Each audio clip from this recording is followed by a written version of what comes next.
Okay, so a little bit of rules. I think most people have been here in the past. There's a few people I can see that are new. Our rules, we call it rules of engagement. Always keep an attitude of Christian love. Be able to agree to disagree. Look in everything we do for a biblical perspective. Your comments and questions, answers should be less than a minute. If you start going over a minute, I'll probably stand up or raise my hand or walk next to you. This is not a platform to just spout everything you want out or give us a sermon, which we appreciate. But it's here to get feedback from the speaker. And so we'll do question and answer time for about 45 minutes after we have our speaker. No question is too stupid to ask. No subject is too controversial to bring up. The speaker is just here to stimulate discussion. Please honor the moderator and meeting place. We will conclude on time. Turn your cell phones to vibrate. We do allow photos, and we will be videotaping this and putting it online for those that would like. So, I also have an announcement that we are starting CAT meetings here in the South Metro. For those of you that don't know what CAT is, Restore Minnesota, which is a part of the ministry that I'm involved with. Some of you know Dale Witherington. He's been a speaker here in the past. They are doing a community action teams starting this Monday night for an information meeting, and that will be right here, Monday night at 6:30. So if you're interested, CAT is here to educate and equip how to apply our biblical principles to our school boards, city councils, townships, and county boards. What they're going to do is they're going to take you through Nehemiah and talk about how to rebuild a society as Nehemiah rebuilt Jerusalem. And I think it's important for us because America needs rebuilding right now. So again, that's October 18th, this Monday night at 6:30. We'll be meeting here, probably out in the foyer there. And it'll be an information meeting, but really important if you want to see action happening, not just information, but you're going to be talking about what we can do to change our society to righteousness. So I think it's going to be excellent. And we get started this Monday night. So, we have our speaker. I want to introduce Senator Paul Gazelka, who was the majority leader for the last 5 years. I've known Paul for 15 years. We typically office right next to each other. When I was in the Senate, he is a leader. He has had experience in leading. I have been able to watch him lead, not just talk about leading. But the most important thing is Paul is a statesman. He is not a politician. And the difference is he is doing what he's doing for the good of our society, not for the good of him controlling and benefiting from it. He's doing it for us, studying. And the question then is, what is good? And we know that God is good. Anything that involves God, and he shows us what is good. That's what's important. So what I like about Paul is there are very few statesmen and leaders and strong men of God, and he is one of them. And that's why I have been a close friend of his for many, many years now. So with that, and I'll let him introduce his bride. Thank you, Dan. First of all, before I get started, Marilee Gazelka, would you stand?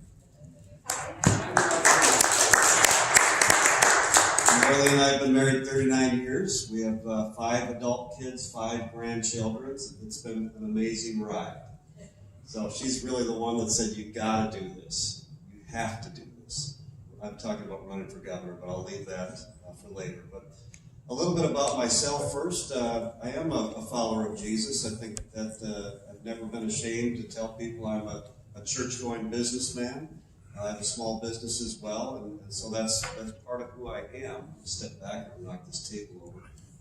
I got into politics, frankly, not looking for politics. Politics found me. My wife and I have been very active in ministry over the years, with Teen Challenge, we did marriage ministry, just helping people. And then between that, raising a family, and doing a small business, I wasn't looking for politics. But in the end, the representative at the time sought me out to have coffee. I said, sure, let's have coffee. And he said that he had a serious illness and he was not going to be running for re-election, and would I run in his place? And it was a swing district, and Marilee and I, we talked about it, we prayed about it, we asked some of the people that we looked up to as far as guidance, and in the end we decided to do it. And it was probably the most difficult thing we've ever done, being a representative. Won one term and then lost the next term, and I thought I was done. I thought, that's it, I've done my part. But 4 years later, both of us felt like this was something we needed to do, and we ran for Senate. And I won in Senate in 2010, and I've been there ever since. And so that's how we got into it. As far as being in the Senate, I was just one of the 34. We had a one-vote majority back in, no, I take it back. In 2010, when we won, we had 37-30. That was easy. But I was just one of 37. And then we went into the minority for 4 years. And then 5 years ago, we took the majority again with a one-seat majority. But we lost our majority leader, that was David Hand. Anybody that knows him, I'm sorry, minority leader. He lost, so we had no leader. And it wasn't that I didn't want to do it, I just wasn't going to take it from David Hand because he had done a good job. And so I won it, and so this mantle of leadership was placed on me, and it was an amazing privilege. It has been an amazing privilege for the last 5 years to lead the Senate with pretty much the whole time a one-seat majority, and pretty much the whole time everything else Democrat, or excuse me, I don't want to go into Democrat, Republican, but the other side, right? And you have no idea how hard that was to bring 34 people together to agree on every issue, and if we don't agree, the other side has the votes to go the other way. Think about that. In this room, there's somewhere around that number. I don't think in this room, everyone in this room agrees on every issue. I really don't. Because there's so many nuances on every issue, and yet that was my responsibility, given the responsibility to say, we all have to be united, we all have to move together, otherwise the other side's going to get what they want. And as a result of that, the last 5 years, we never raised taxes, even though 3 times, I negotiated 3 budgets with Governor Dayton and then 2 with Governor Walz. 3 times they wanted huge tax increases. Gas tax, income tax, corporate tax, anything that was taxed, it seemed like they wanted to tax it. All 3 of those times we actually lowered taxes. And so that was a huge win for Minnesotans. All 3 times they wanted to change the Second Amendment. All 3 times we stopped anything on that. We protected pro-life. We protected small business. We protected the farm community. I mean, there's so many areas that they really wanted to go the different direction. On education, this most recent time, I know that's a big issue for many of us, but they want to change our history standards, and we delayed that at the state level till after next election. So if you're not aware, they wanted to say you don't have to talk about George Washington anymore, World War I, World War II, the Holocaust, and on and on. And in the end, if you don't know where you've been from, you have no idea where you're going. And so that was a delay that we got at the state level. So it's been an epic battle. We're going to talk about a bunch of issues. I want to be able to answer a lot of questions for you. But I want to talk a little bit, because this is faith in politics, about how following Jesus affects how I govern. I think that's important. When I became leader and put my hand on the Bible, which is not required anymore, but I did when I took the oath, and then I got up and spoke after, I quoted Micah 6:8, and I said, this is how the Senate is going to run. And this is what the Lord requires of us, to do good, to love mercy, and to walk humbly before Him. And I said this to the Senate, all of the Senate, not just Republicans. that this is how we're going to operate in the Senate. We're going to do good, we're going to love mercy, and we're going to walk humbly. And as a result of that, just trying to treat everyone the way I wanted to be treated, we lowered the tone in the Senate. If you look at how the Senate responds versus how the other body responds, there's much more respect. There's much more, when we disagree, we try to do it in a way that's honorable. And I think, frankly, if our government is going to work, you have to have some of that in the work. If everything that you do is constantly undermining the other side, when it isn't an issue that you should undermine them over, then why do you expect to get anything done? Why in a marriage would you expect, if you undermine your spouse, that you're actually going to have a healthy long-term relationship? You would never do it in business. You would never constantly undermine the other person, or you would never actually accomplish what you want to do. And I really believe in government it's the same way. We need to fight for our principles and not give in on the things that we know are contrary to good. But at the same time, we have to figure out how do we honor the people that we're disagreeing with. And so that's how I took the approach in the Senate. As the result, our reputation was that we are the adults in the room. That is the reputation all around the Capitol, that we're the adults in the room, that we actually are trying to find the solution. So saying that we stopped tax increases, we protected life, we protected the Second Amendment, we protected religious liberty, but we did it in a way that was honorable. So now we come to the issues of today. There's a ton of them. I'm just going to hit a few, and then we can go wherever you want to go. This next election I've never felt it more critical than right now, and it just seems like everyone feels the same way that way, where it's like, but this one just feels like we're on the edge of going in a way that's really, really bad for America and really bad for Minnesota. Yep. And I'll just take a couple of the issues, and then we'll go wherever you want to go. And it felt like it really shifted with COVID. That's where it felt like it really shifted.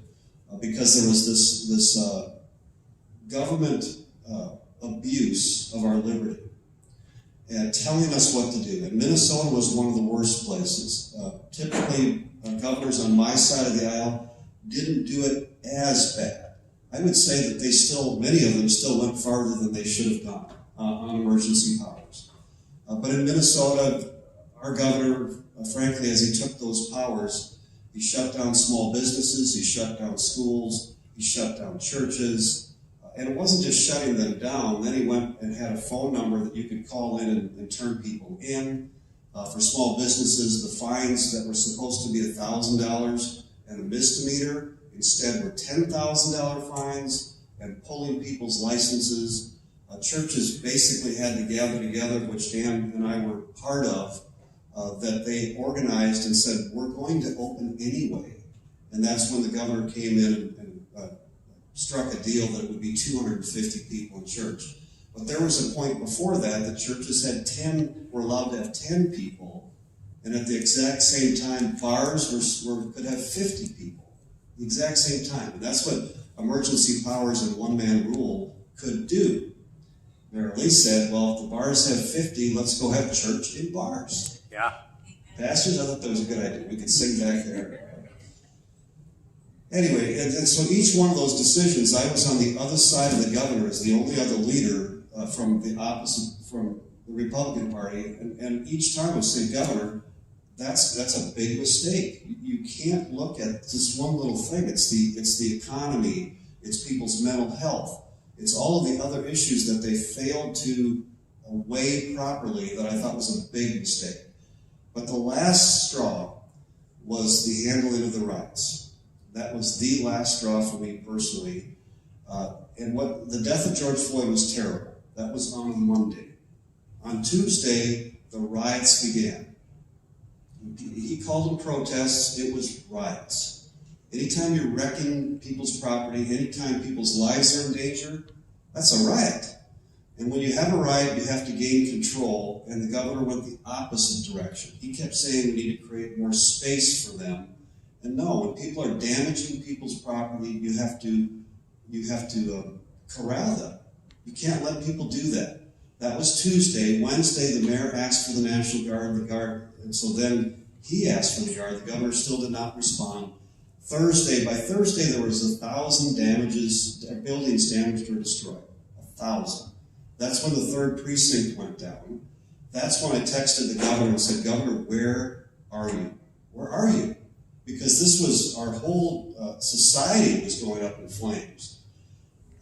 He did respond back, I just won't say what he said. But on Friday, that's when the Wells Fargo building went down, so now we're up to 1,500 businesses damaged or destroyed. 1,500. Post office, Wells Fargo, 3rd precinct. And so I texted him again, I said, Governor, where are you? Then I called the White House. I said, you guys are going to have to act because he is not acting. Then I went on Care 11 TV and said, we got to do something because it was just this place of being frozen. Finally, Friday, the National Guard came out in full force, and that's what it took to stop it. That's when we turned the tide on all of this. But frankly, it spread across the whole world. Every urban area across the United States, and Minneapolis and St. Paul were changed from that moment forward.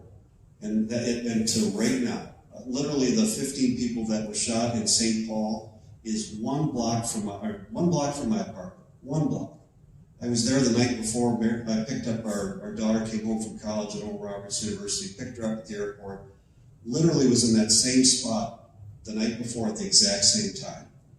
And people do not feel safe. That is the number one issue. Without a doubt, that's the issue that, frankly, people in Minneapolis and St. Paul say, will somebody keep us safe? In the suburbs, people are saying, we have to get control of this. And so that's number one of all the issues. Education is going to be a big issue, without a doubt, but it's different. What education is a couple of things. One, every kid deserves a good education, but not every kid is getting a good education. And more parents are saying, we must have choice. We must have choice. And if our schools fail, then we should be able to bring our kids somewhere else. And many families can't afford that. So twice in the last 3 years, we passed opportunity scholarships, Republicans did, and education savings accounts, creating ways for parents to be able to send their kids to another school every time the other side does not support that. But we're going to keep pushing for education choice. We know that that is part of the solution. But the other part that has risen up, and remember I said that we postponed changing our history standards, but what's happened is locally people have engaged like I've never seen before. So 2 things we did. We ended emergency powers and we delayed these change of history standards. And so all the fights went local, which I think is awesome. I think it's great that people are coming to their local school boards, that people are coming to their local city councils and saying, what are you doing here? Because we want to make sure you're taking care of us here. And so, but the battle is, the term I hear a lot is critical race theory, but that's not always the term they use in the schools. And so I say anytime they're teaching something that's anti-American propaganda, so it's that we're a racist country. We're not a racist country. We have racists in our country. We're not a racist country. We've always had flaws, but when we see a flaw, we change our flaw. And we have so many triumphs that they don't want to talk about. Remember I said, if we don't talk about World War II, then we don't talk about the fact that 10,000 U.S. soldiers died on D-Day, taking the toughest beaches of Normandy to push back Hitler and push back evil, overcoming evil with good. We don't ever talk about that. So then we don't see the triumphs that America has been in the world, blessing the world. And so when they try to push something that creates a narrative that we are not a good nation and that we don't have great triumphs, we have failed. When kids graduate from high school and they don't know that they're citizens of the greatest country in the world, we failed. And so that's where education has to really adjust so that we know, so that as kids are graduating, they don't think the flag is a racist symbol, but they realize that there's a lot of really good meaning about it. So that's another one of the big battles. And then the third one is going to be related to the economy. as a result of all of the things related, how government responded to COVID. I didn't say COVID, I said how government responded to COVID. We have huge inflation right now. It's what you could pay for before now costs 10, 20, 30% more. And if you're on a fixed income, that's a big deal.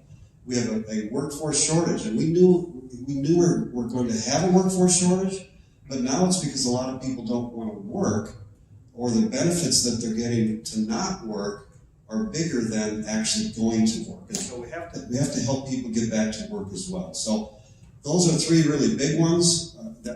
When I talk about that, I gotta maybe hold this different. When I talk about that, I'm talking about the November election. So if we back up a little bit from there, I know there are other issues that people care about. They want to know that that we have a fair election. I know it. And the one thing we can do about the election to make it fair is we need more election judges. We need more election judges. They had 20,000 election judges. We had 3,000. So we need to get a lot more people in every part, in every place, to make sure that the elections, that people are held accountable while voting is happening. That's a big thing. We want photo ID for voting. We passed it in the Senate, the House did not. And so we have to win. And what I would say is the Republicans in the Senate, we have won 3 out of the last 4 times, including this last time when we were the #1 target to take out. Nationwide, we were the #1 target to take out. We held the line. So what I'm trying to say is we have to win. When I win, when I'm governor, you can say, you'll know that we're going to have election reform because we already did it in the Senate. You'll know that we'll never mandate anything because in the Senate, that's the one place I had power. We didn't have a mask mandate. I trust people to figure out what's best for them, and then we do that. And so you don't have to worry that I would mandate anything, because I won't. You don't have to wonder if I'm going to raise taxes, because the last 3 budget cycles I've been promoting lowering taxes. You don't have to wonder if I'm going to protect the Second Amendment or protect life, because my record is 100% on both of those. So if those come to my desk, I'm going to sign those bills. So anyway, I want to take questions on anything and go from there. It's just I can talk as long as you want, but I'd rather take the questions because if you've got something you need to know about, then I want to tell you about it. Is that good, Dan? That works. Plus, I can drink my coffee in between because this is my first cup. Yeah, so any of you, yeah? So you just discussed the mask mandate. Also, how would you handle the push for vaccine mandates? And then I've heard from a couple very valid sources that one of the very popular men that's running for governor has voted in the past for single-payer healthcare, and I'm wondering if you have any idea about that. Let me take the mask mandate one first and then repeat the other one and talk a little louder for me, okay? The mask mandates, first of all, my wife and I had COVID. We've also been vaccinated. I just don't think that you should force people to be vaccinated. I think that's a huge mistake because it's about our liberty. The issue is liberty more than anything else. When you're forcing people against their will, then it violates one of our core principles of being American, and that's our liberty. So I will do whatever I can to stop that. The difficult thing is we have President Biden from the top trying to push it all the way down. In the Senate, we have conversations about people that are being forced to be vaccinated. What are some things that we can try to pass to make that reduce that ability for people to do it? For example, if you've already had COVID, you've got antibodies. Why should you have to do it? Can't they just get tested instead? And we're trying to figure out what can we do, but I will tell you it's extremely difficult because we have a governor that disagrees and a House that disagrees. So to actually pass it through is difficult. My hope is at the federal level that there will be court cases because the judges, I think, are a mix of Republicans and Democrats more than Minnesota, so that we may get a good verdict on that. So, but it's incredibly frustrating, frankly, for people right now that are having to choose between keeping their job and getting vaccinated, and people are all over the board on that, and that alone has created some of the shortages we have, particularly in the healthcare industry. 70% of our nursing homes right now are limiting the number of new people they're taking in, and that's part of the problem. And then the second question, and speak loud, please. Yeah, stand up. So, I've heard from very reliable sources that there is another candidate who is running for governor, who has voted for single-payer health, which in my mind is that not more like socialized medicine? And I'm wondering if you have any idea about any of your, people also running for governor. If that is indeed true, I could mention his name, but I don't know if that'd be appropriate. So don't mention his name, but I will say that is true. That candidate authored 2 anti-Second Amendment bills. That candidate voted for a Democrat version of single-payer health care that failed because we had one missing Democrat senator that day. That candidate supports recreational marijuana. I don't.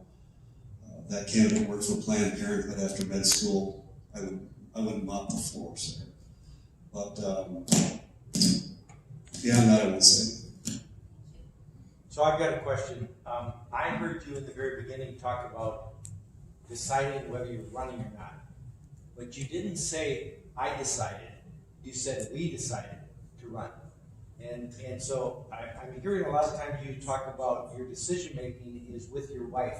How does that work? Thanks, Dan. Appreciate that. This is a team thing. We actually prayed about doing this for a couple of years because the fact is it's a huge sacrifice to step up to the plate and to be everywhere. And people that do this for ambition, that's the wrong approach to this job.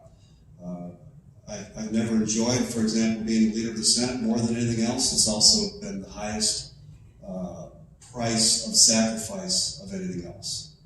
My business office has been picketed 4 times. The higher you go, the more you get beat up from both sides. It's just the way it is. But with Marilee and I, it was a very prayerful decision. It was something that, as we enter in, we know it affects our whole family.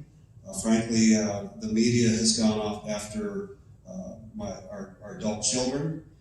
We have 5 adult children. They're not exactly like us. Some are, some aren't. But they try to drive a wedge between them and us. It's disgusting, frankly. But that was, the decision is are we going to do this? Are we going to count the cost? And so it absolutely is a we. Maybe if we have time later, she can tell you her part of the we. And our kids love us. Yeah. Our kids love us. They respect us. Even the ones that I would say are very liberal say, well, we know you're honorable. So, but it is. I mean, that's what it is. And any time if you're married and you're going to go do something without your spouse, you just made the biggest mistake of your life. We don't do anything unless we both agree. And I don't tell her this is what we're going to do. We both try to seek God together and say, what does He want us to do? And so that's how we do life. We even remodeled 2 houses that way, which is amazing. Yeah. I have 2 education. Yeah, stand up. All right. I have 2 education questions. My first one is about CRT, critical race theory. I understand teachers are actually being offered $3,000 to take the curriculum and then, of course, put it into their classroom. Hopefully, is there anything being done to block that? How do we block that? That's my first question. The other one is on C, comprehensive sexual education. Same thing. Are we blocking that? Yeah, so CRT and comprehensive sex education, we delayed both because Senate Republicans under my leadership, we delayed both. They want to do both, we don't want to do both. So it's a stalemate. So then it's all happening locally. So that's why many people in Sartell, you have 1,000 parents that are engaged in this issue. And it doesn't normally come under CRT. It's normally equities or white privilege or different terms that they use. They rarely use CRT. Yep. There's a whole lot of issues we're talking about here, but my big issue is my wife and I were both election judges in Savage.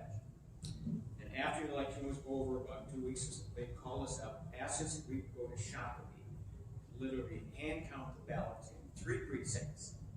And we did that, and the smallest precinct had roughly 500 votes. And 42 of them went to Biden, and all the rest went to Trump.